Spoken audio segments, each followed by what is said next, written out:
Hello everyone, Assalamu alaikum. I am Anahil Jawali. I am a student of Rehan School Kiringi campus.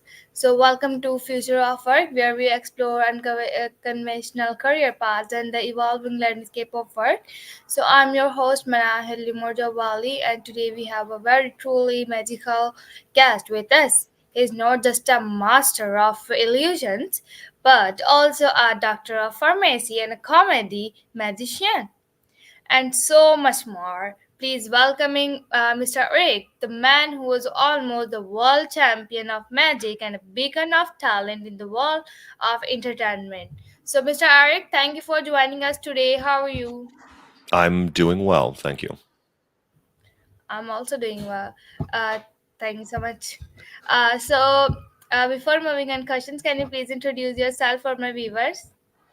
Sure. My name is Eric Tate. I am primarily known as one of the producers and on camera talent at Penguin Magic, the world's largest magic shop.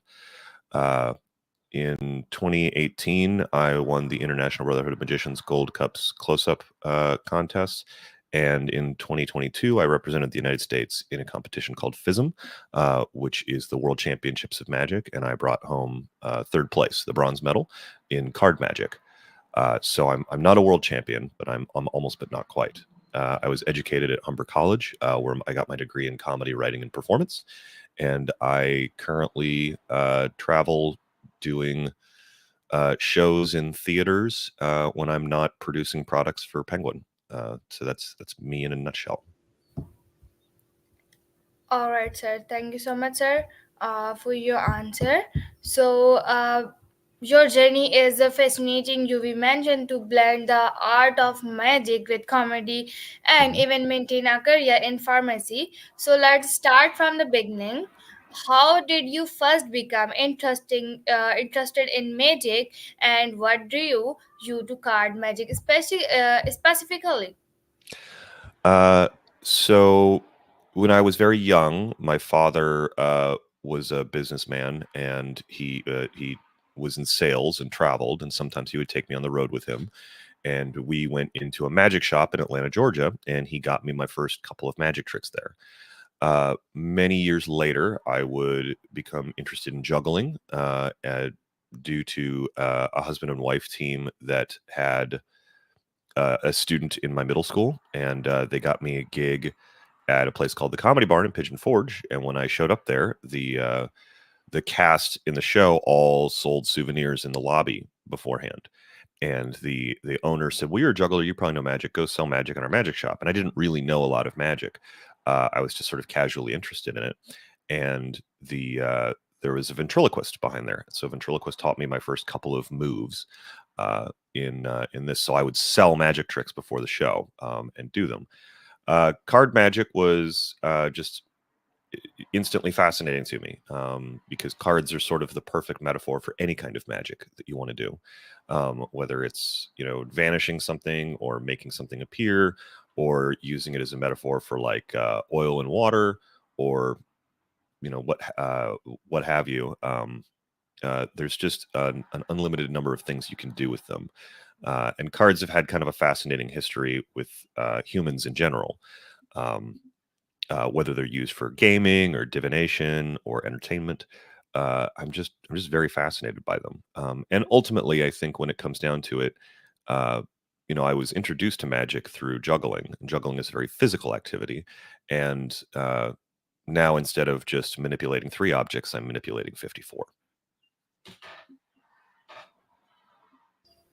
All right, sir. Thank you so much, sir, for your answer. So that's fascinating journey into the world of magic. It's amazing how a single moment can spark such a deep passion. So now let's move on to next question. Um, like UV achieved significant recognition in the world of magic, including being third in the world at card magician. What does the preparation for such a high level of competition look like? Um, it's a lot of it is mental practice. When you're when you're working towards something big, it's not just the physical preparation; it's the mental preparation, particularly in competition or some sort of format like that, where what you need to do is not just prepare your body and prepare your props, but prepare your mind. Um, getting going in front of uh, you know uh, well-known people and judges and large crowds, participating amongst the best in the world requires that you uh, do a lot of focus. I've been pretty open about the fact that I see a therapist on a regular basis, and we run visualization exercises and drills to help sort of prepare me for high pressure situations. And so, sort of learning to uh, dramatically increase my you know stress level, and then learning how to deal with that in a positive and constructive way. Uh, so it's anytime you want to achieve something big, it is as much a mental process as it is anything else, and learning to deal with that kind of stress is what you should do. I mean, like what you're doing right now. I've I don't know you, but you had the wherewithal to reach out and ask for an interview like this for somebody who's halfway around the world, and focus on this. And so it's part of it is being willing to take the risk, but part of it is preparing your mind to be in this uncomfortable and unusual situation. All right, sir. Thank you so much, sir, for your answer. Your dedication to your craft is truly inspiring. It's incredible to see how far you come in the world of magic. So now let's move on to next question. My next question is for you. How do you blend comedy with magic, and why do you think this combination is effective for your performances? um so I uh was very fortunate to come across the work of David Acker, who is a very wonderful Canadian comedy magician, who talks about how comedy is fundamentally the art of telling the truth, and magic is fundamentally the art of telling a lie. And it's very hard to do those things at the same time. Jay Sankey, another Canadian comedy magician, talks about how uh, blending comedy and magic is very difficult because you can't have somebody go aha while they're going ha ha. So the same ideas, but really important to understand that it's very hard to meld the two things because they don't actually want to go together. And so uh, the what I focus on doing is looking for both effects that I think are powerful and topics that I think are amusing, and then working to go back and forth in focusing on the magic and focusing on the jokes separately, and moving back and forth between those two, and working towards writing it so that it is seamless, that you don't realize that I'm moving back and forth between them. But you can be funny, funny, funny, and then you have to stop and give the magic a moment to breathe, or people will not. It won't impact them as a piece of magic. And so the the I guess the answer is I write a funny show, and then I figure out where to pull back the funny and insert the magic. All right, sir. Great. Thank you so much, sir, for your answer. So I love how you blend humor with magic. It's a unique approach that really sets your performance apart. So thank you so much for your answer. Now let's move on to next question. My next question is on your screen. As a producer at Pangan Magic, what does your role entail, and how do you contribute to the magic community through your work there? The job of a producer is to basically shepherd projects from the moment they get the green light to the moment they go out the door. So that can mean anything from I'm coordinating with artists to make sure that they understand uh, what we're going to do when they come to our studio to film. That can mean coaching them in how to teach magic on camera, because not everyone is adept at that. Sometimes it means taking over the project from an artist because the artist doesn't want to be on camera, or can't make it to the studio, and so that means that I'll have to learn the effect, figure out how to teach it, and then do that. It can mean running a camera. It can mean editing a video. It can mean creating visual or audible assets for the ultimate video. It can mean consulting with our workshop on what the physical items are that will come with it. It's sort of it's wearing many hats. And as far as contributing to the magic community, I think that one of the things that I do uh, is I like to focus on making sure that things are taught well, and taught correctly. Uh, Magic is still relatively young in teaching on a video as a medium. Uh, and so we're getting better all the time at understanding how to translate what are oftentimes difficult concepts uh, in to explain, and getting those across to someone.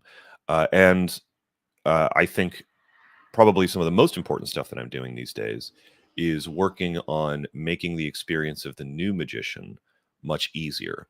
Because magic is hard. Some of the resources that people point to are really old and very difficult to understand from a modern lexicon, and others are poorly written, and others are just flat out incorrect, or were not written with the intent of a beginner experiencing it. So I'm often very focused on trying to put myself in the shoes of somebody who's a beginner in magic and say what would make the experience more fun for them, because if I can make the experience fun, then I can grow the community, and that is something that's important to me, is making sure that the community grows. Okay, sir. All right. Thank you so much, sir, for your answer. It sounds like you are making a significant impact in the magic community through your work at Penguin Magic. Kudos to you for shaping the future of magic.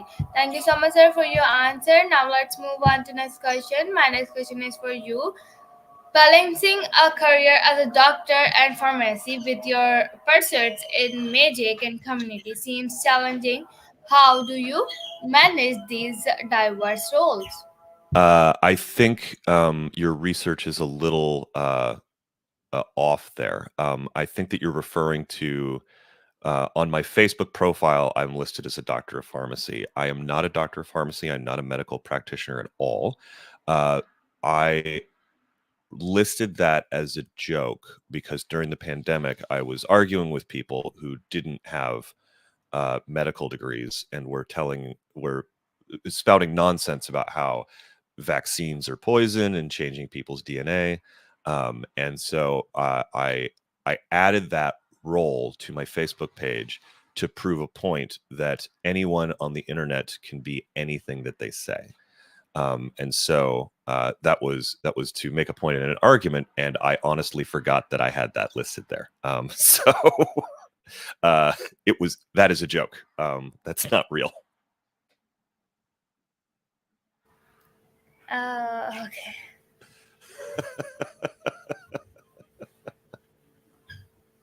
So, can I ask another question? Yes, absolutely.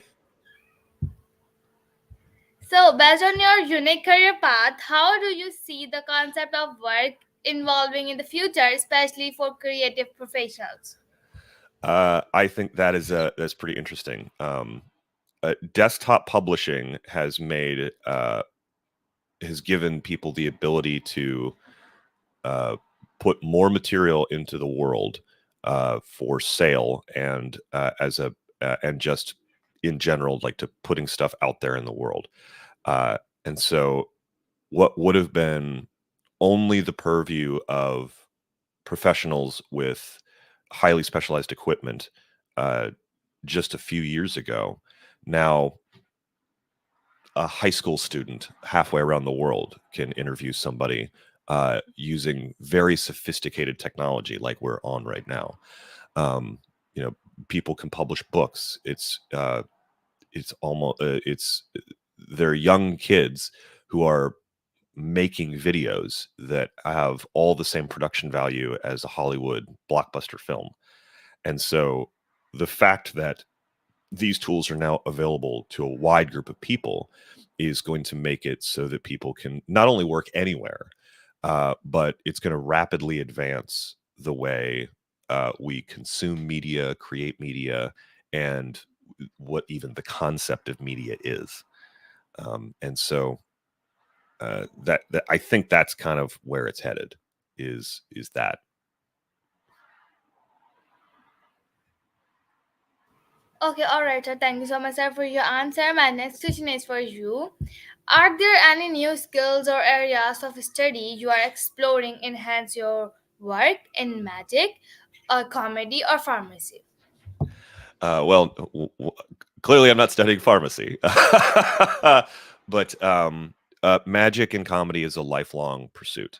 Uh, it's a craft that you constantly study. I'm always reading. I'm always practicing. I'm always exploring. I'm always studying.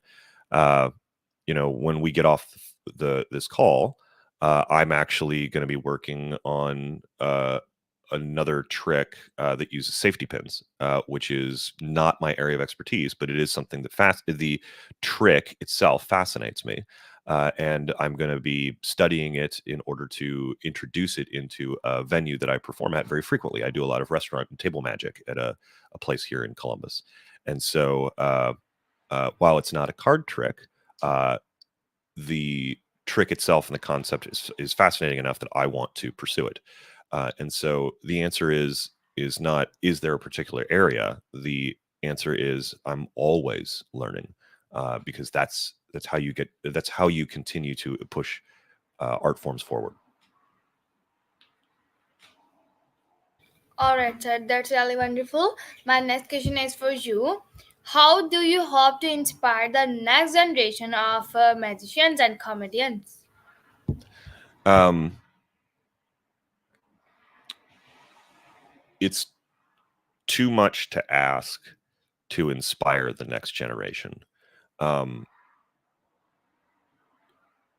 Inspiring the next generation is something that you should do uh, by the very act of existing. Um, you should always be looking towards helping the next generation coming up. The only reason I am where I am is because I had some really wonderful and thoughtful teachers who helped me a lot over the years. And whenever I asked them how I could pay them back, they told me to pay it forward. And so, whenever a young person like yourself reaches out for help, I have all of the time in the world for them. And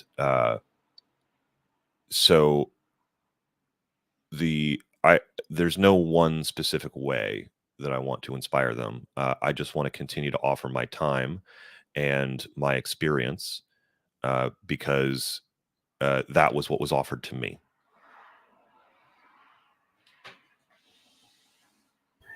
Okay, sir. All right. Thank you so much, sir, for your answer. My next question is for you. What are some of your biggest influences or inspiration in both the magic and comedy worlds? I'm heavily influenced by a Swedish magician named Leonard Green. And in comedy, I'm very influenced by modern political satirists. So Jon Stewart, John Oliver, Lewis Black. But also, I'm very heavily influenced by British absurdists like Eddie Izzard and Dylan Moran. Um, it's typically people that I look to.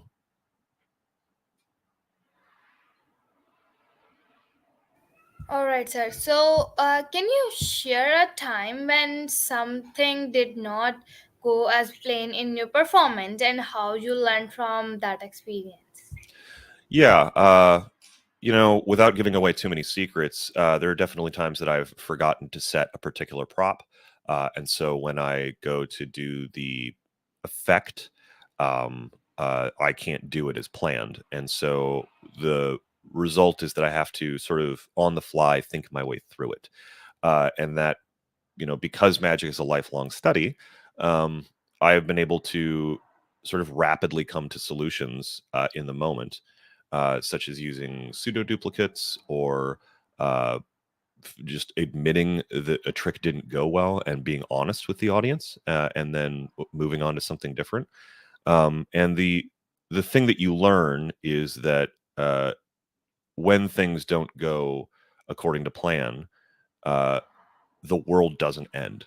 You can just sort of laugh at it and move on. And either you can get out of the situation or you can't. But sometimes just admitting something didn't work is as effective as getting out of it. And so just sort of accepting that things happen. Yeah, absolutely amazing answer. Thank you so much, sir, for your answer. So, how do you define success in your multifaceted career, and what milestones are you aiming for next? Success is defined by continuing to operate in the environment that I am. Whether it's continuing to do shows for money or continuing to produce magic that people like. Um, I the only thing that I really want to do, milestone wise, is I'm done competing, and I just want to continue to put on a good show and continue to add to it and grow my show in new and interesting ways and add new materials to it. So that's really all there is. You know, All right, right. Thank you so much, sir, for your answer. So, my next question is for you. How do you blend technology with magic to keep your performance fresh for today's audience? uh, technology is interesting because with magic, when you when you're doing a trick that involves technology, you have to examine what makes it normal for an audience and how you can change and what you can do to make it have the perception of magic. So, like doing a trick with a phone is, we all know that phones are basically supercomputers that live in our pockets. But what is something that is out of the ordinary that you can do with that? The other side of that is um, figuring out how to secretly use the technology in a way that it doesn't read to somebody as though you are using computers or wireless devices. So figuring out how to use how to put microelectronics into simple looking props that are ordinary and considered analog, like dice or playing cards. Um, the other answer is you can use technology to add production value to your show, whether it's lighting cues, sound cues, video support, things like that. Being able to do those kinds of things and that sort of gets back to the answer about desktop publishing. You are you're able to the technology to do lighting cues remotely by yourself is it just makes it so that you can have specific moments and actions in your show that just weren't possible without a large crew and technology that was very expensive years ago. So I guess that's kind of that answer.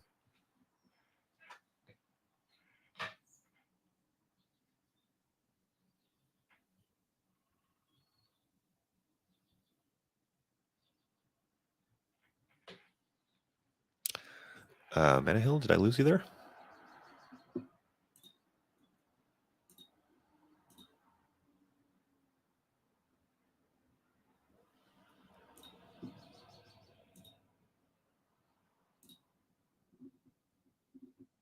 Okay. Not quite sure what's going on here. I think maybe we lost connection. Well, Manahill, I appreciate you having me on. Good luck with your project, and I hope to I hope that this was helpful and instructive for you. Thanks so much. Take care.